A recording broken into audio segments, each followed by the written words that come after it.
ನಮಸ್ಕಾರ. ಕನ್ನಡ ಒನ್ಗೆ ಸ್ವಾಗತ. ನಾನು ನಿಮ್ಮ ಭಾಗ್ಯನಾರಾಯಣ ಬೊಗವರಪು. ಇರಾನ್ ಮೊಟ್ಟ ಮೊದಲ ಬಾರಿಗೆ ಪರಮಾಣು ಬೆದರಿಕೆಯನ್ನ ಹಾಕಿದೆ ಅಮೆರಿಕಾಗೆ. ನಮ್ಮ ಪರಮಾಣು ಬಾಂಬುಗಳು ಬರ್ತಾ ಇದೆ, ನೀವೇನಾದ್ರೂ ಇನ್ನೂ ಒಂದೇ ಒಂದು ದಾಳಿ ನಮ್ಮ ಮೇಲೆ ನಡೆಸಿದ್ರೆ ನಮ್ಮ ಪರಮಾಣು ಬಾಂಬುಗಳು ರೆಡಿ ಆಗ್ತವೆ, 90% ವರೆಗೆ ಯುರೇನಿಯಂ ಎನ್ರಿಚ್ ಮಾಡಿಬಿಡ್ತೀವಿ ನಾವು ಅನ್ನುವಂತಹ ಬೆದರಿಕೆ ಹಾಕಿದೆ. ಸೊ ಈ ಬೆದರಿಕೆ ಬಂದಿರುವ ಹಿನ್ನೆಲೆ ಏನು ಮತ್ತು 90% ಎನ್ರಿಚ್ ಆಗಿರುವಂತಹ ಯುರೇನಿಯಂ ಅದಕ್ಕೆ ಸಾಧ್ಯ ಇದೆಯಾ? ಯಾಕಂದ್ರೆ ಪರಮಾಣು ಬಾಂಬ್ಗೆ 90% ಸಾಕು. ಪರಮಾಣು ಬಾಂಬ್ ಏನಾದರೂ ಇರಾನ್ ಕೈಗೆ ಸಿಕ್ಕಿದ್ರೆ ಅಮೆರಿಕ ಕತೆ ಮುಗೀತು. ಇಸ್ರೇಲ್ ಅಂತೂ ಭೂಮಿ ಮೇಲೆ ಇರೋದಿಲ್ಲ. ಸೊ ಏನ್ ನಡೀತಾ ಇದೆ, ಯಾಕೆ ಪರಮಾಣು ವಿಚಾರವಾಗಿ ಇರಾನ್ ಈ ರೀತಿ ಹೇಳಿಕೆ ಕೊಟ್ಟಿದೆ ಮತ್ತು ಅಮೆರಿಕದ ಬೇಡಿಕೆ ಏನು, ಪರಮಾಣು ವಿಚಾರವಾಗಿ ಮಾತುಕತೆಗಳು ಎಲ್ಲಿಗೆ ಬಂದಿದ್ದಾವೆ ವಿವರಿಸುವಂತಹ ಪ್ರಯತ್ನವನ್ನು ಮಾಡ್ತೀನಿ. ಸೊ ನಿಮಗೆಲ್ಲ ಗೊತ್ತಿರೋ ಹಾಗೆ ಅಮೆರಿಕ ಮತ್ತು ಇರಾನ್ ನಡುವೆ ಸೋ ಕಾಲ್ಡ್ ಯುದ್ಧ ವಿರಾಮ ಜಾರಿಯಲ್ಲಿದೆ, ಸೀಸ್ ಫೈರ್ ಜಾರಿಯಲ್ಲಿದೆ. ಅದು ಯಾರು ಒಪ್ಕೊಂಡಿದ್ದಾರೆ, ಯಾರು ಒಪ್ಪಿಲ್ಲ, ಎಲ್ಲ ಗೊಂದಲಮಯ. ಒಟ್ಟಿನಲ್ಲಿ ಅಮೆರಿಕ ತನ್ನ ಸೌಕರ್ಯಕ್ಕೆ ಒಂದು ಯುದ್ಧ ವಿರಾಮ, ಅದು ಸಹ ಅನಿರ್ದಿಷ್ಟಾವಧಿ ಯುದ್ಧ ವಿರಾಮ.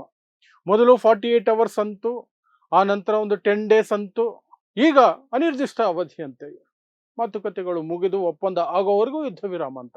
ಬಟ್ ಅದರ ನಡುವೆ ಸಹ ಆಗಾಗ ಸಂಘರ್ಷ ಘರ್ಷಣೆ ನಡೀತಾನೆ ಇದೆ. ಇರಾನ್ ಮೇಲೆ ಇವ್ರು ಬಾಂಬ್ ಹಾಕೋದು, ಇವ್ರ ಮೇಲೆ ಇರಾನ್ ಬಾಂಬ್ ಹಾಕೋದು, ಹುರ್ಮುಜ್ ಸ್ಟ್ರೈಟ್ ಅಲ್ಲಿ ಒಬ್ರಿಗೊಬ್ರು ಅಟ್ಯಾಕ್ ಮಾಡ್ಕೊಳ್ಳೋದು, ದಾಳಿ ಮಾಡ್ಕೊಳ್ಳೋದು, ಇದೆಲ್ಲ ನಡೀತಾನೆ ಇದೆ. ಇದರ ನಡುವೆ ಇರಾನ್ ಇವತ್ತು ಸ್ವಚ್ಛವಾಗಿ ಒಂದು ವಾರ್ನಿಂಗ್ ಅನ್ನು ಕೊಡ್ತು. ನಮ್ಮ ಮೇಲೆ ಏನಾದರೂ ಗಂಭೀರವಾದ ದಾಳಿ ಏನಾದರೂ ಇನ್ನ ಒಂದೇ ಒಂದು ನಡೆದ್ರೆ, ದೊಡ್ಡ ಮಟ್ಟದಲ್ಲಿ ದಾಳಿ, ನಮ್ಮ ಪರಮಾಣು ಬಾಂಬುಗಳು ಬಂದ್ಬಿಡ್ತವೆ. ನಮ್ಮ ಪರಮಾಣು ಬಾಂಬ್ ಬಂದ್ಬಿಡುತ್ತೆ. ನಾವು 90% ಎನ್ರಿಚ್ಮೆಂಟ್ ಕಡೆಗೆ ಹೋಗ್ಬಿಡ್ತೀವಿ. ಯುರೇನಿಯಂ ಅನ್ನ 90% ಎನ್ರಿಚ್ಮೆಂಟ್ ಮಾಡೋ ಕಡೆಗೆ ಹೋಗ್ತೀವಿ ನಾವು. ಹುಷಾರ್, ಎಚ್ಚರಿಕೆ ಅಂತ ಅಮೆರಿಕಾಗೆ ಎಚ್ಚರಿಸಿದೆ. ಸೊ 90% ಸಾಕು, ಒಂದು ಪರಮಾಣು ಬಾಂಬ್ ಮಾಡೋದಕ್ಕೆ 90% ಎನ್ರಿಚ್ಮೆಂಟ್ ಸಾಕು ಯುರೇನಿಯಂದು. ಬಟ್ ಆ ಶಕ್ತಿ ಇರಾನ್ಗಿದೆಯಾ, ಅಥವಾ ಎಷ್ಟು ಯುರೇನಿಯಂ ಅವ್ರ ಹತ್ರ ಸದ್ಯಕ್ಕಿದೆ, ಎಷ್ಟು ಎನ್ರಿಚ್ಮೆಂಟ್ ಆಗಿದೆ ಅನ್ನೋದ್ರ ಬಗ್ಗೆ ಅಂತಾರಾಷ್ಟ್ರೀಯ ಮಟ್ಟದಲ್ಲಿ ಇರುವಂತಹ ಲೆಕ್ಕಗಳ ಪ್ರಕಾರ ಅವ್ರ ಹತ್ರ ಸುಮಾರು 400 ಕೆಜಿ ಯುರೇನಿಯಂ 60% ಎನ್ರಿಚ್ ಆಗಿ ಸಿದ್ಧವಾಗಿದೆ. 400 ಕಿಲೋಗ್ರಾಮ್ಸ್ 60% ಎನ್ರಿಚ್ಮೆಂಟ್ ಆಗಿರುವಂತಹದ್ದು ಅವ್ರ ಹತ್ರ ಸಿದ್ಧವಾಗಿದೆ. ಅದರಲ್ಲಿ ಇವರು 100 ಕೆಜಿ, ಜಸ್ಟ್ 100 ಕೆಜಿನ 90% ಮಾಡಿಬಿಟ್ರೆ 10 ರಿಂದ 12 ಪರಮಾಣು ಬಾಂಬುಗಳು ರೆಡಿ ಆಗ್ಬಿಡ್ತವೆ. 60% ಮಾಡಿರೋರಿಗೆ 90% ವರೆಗೆ ತಗೊಂಡು ಹೋಗೋದಕ್ಕೆ ದೊಡ್ಡ ಸಮಯ ಏನು ಹಿಡಿಯೋದಿಲ್ಲ. ಆ ಧೈರ್ಯದ ಮೇಲೇನೆ ಇರಾನ್ ಈ ಎಚ್ಚರಿಕೆ ಕೊಟ್ಟಿರೋದು.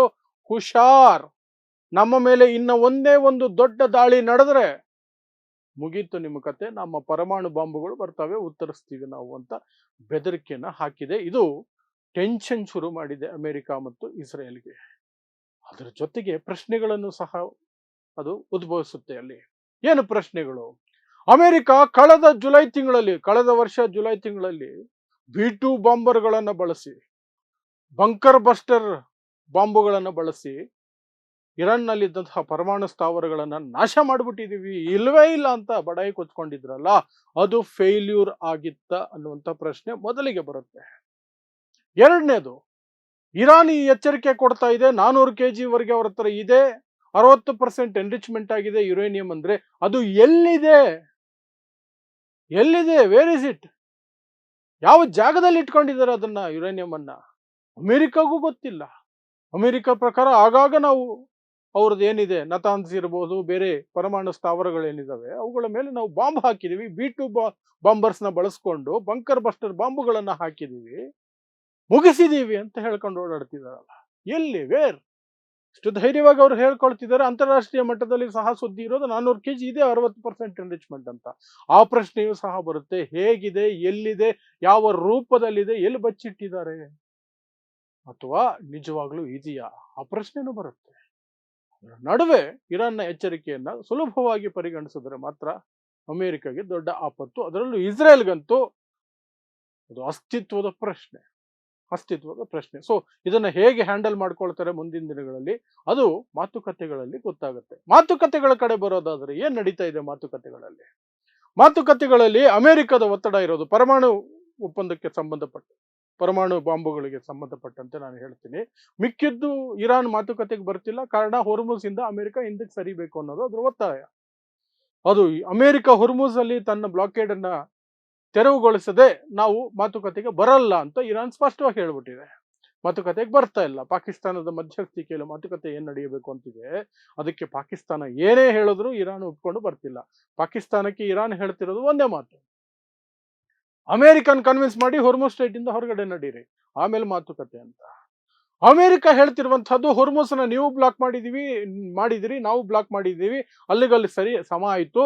ಮಾತುಕತೆಗಳಿಗೆ ಅಥವಾ ಒಂದು ಒಪ್ಪಂದಕ್ಕೆ ಮುಖ್ಯವಾದ್ದು ಪರಮಾಣು ವಿಚಾರ ಅಂತ. ಕಳೆದ ಬಾರಿ ಮೊದಲ ಸುತ್ತಿನ ಮಾತುಕತೆ ಆಗಿತ್ತಲ್ಲ, ಅಮೆರಿಕ ಮತ್ತು ಇರಾನ್ ನೇರ ಟೇಬಲ್ ಮೇಲೆ ಕೂತಿದ್ರಲ್ಲ ಪಾಕಿಸ್ತಾನದ ಇಸ್ಲಾಮಾಬಾದ್ನಲ್ಲಿ. ಆ ಸಂದರ್ಭದಲ್ಲಿ ಪರಮಾಣು ವಿಚಾರಕ್ಕೇನೆ ಮಾತುಕತೆ ಮುರಿದು ಬಿದ್ದಿದ್ದು. ಅಮೆರಿಕ ಹೇಳ್ತಿರುವಂತಹದ್ದೇನು, ಪರಮಾಣುಗಳನ್ನ ನೀವು ಪರಮಾಣು ಡೆವಲಪ್ಮೆಂಟ್ ಅನ್ನ ಬಾಂಬ್ ಡೆವಲಪ್ಮೆಂಟ್ ಅನ್ನ ಸಂಪೂರ್ಣವಾಗಿ ನಿಲ್ಲಿಸಬೇಕು, 20 ವರ್ಷಕ್ಕೆ ನಿಲ್ಲಿಸಬೇಕು ಕನಿಷ್ಠ ಅಂತ. ಇರಾನ್ ಹೇಳ್ತಿರೋದು ಓಕೆ, ನೀವು ನಮ್ಮ ಮೇಲೆ ಸ್ಯಾಂಕ್ಷನ್ಸ್ ತೆಗೀರಿ, ಸ್ಯಾಂಕ್ಷನ್ಸ್ ತೆಗೆದ್ರೆ 5 ವರ್ಷಕ್ಕೆ ನಾವು ನಿಲ್ಲಿಸುವಂತಹ ವಾಗ್ದಾನವನ್ನ ಕೊಡ್ತೀವಿ ಅಂತ. ಅಮೆರಿಕ ನೋ 20 ವರ್ಷ ಅಂತ. ಅಲ್ಲಿಗೆ ಮಾತುಕತೆ ಮುರಿದು ಬಿತ್ತು. ಈಗ ಮತ್ತೆ 2ನೇ ಸುತ್ತಿನ ಮಾತುಕತೆ ಆಗೇ ಇಲ್ಲ, ಆಗ್ತಾನೇ ಇಲ್ಲ, ಯಾಕಂದ್ರೆ ಇರಾನ್ ಬರ್ತಿಲ್ಲ. ಬಟ್ ಅಮೆರಿಕ ಇವತ್ತಿಗೂ ಹೇಳ್ತಿರುವಂತಹದ್ದು ಪರಮಾಣು ವಿಚಾರವಾಗಿ ಮೊದಲಿಗೆ ಒಪ್ಪಂದ ಆಗಬೇಕು, ಇರಾನ್ ಒಪ್ಕೊಳ್ಬೇಕು, ನಾವು ಪರಮಾಣು ಇದನ್ನ ಡೆವಲಪ್ಮೆಂಟ್ ಮಾಡಲ್ಲ ಅಂತ.